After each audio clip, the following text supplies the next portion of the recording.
దుబాయ్లో మేము రాఖీ పండుగ చేసుకున్నాం. అక్క చెల్లెలు లేరు, వాళ్ళని అక్కడ మేము ఇక్కడ దుబాయ్లో.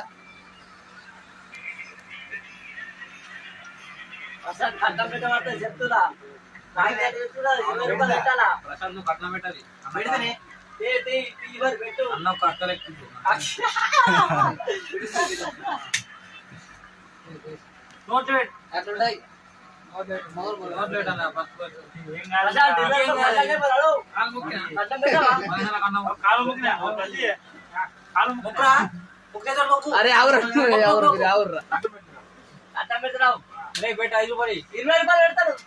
స్టార్టింగ్ తర్వాత రాఖీ కట్టుకో.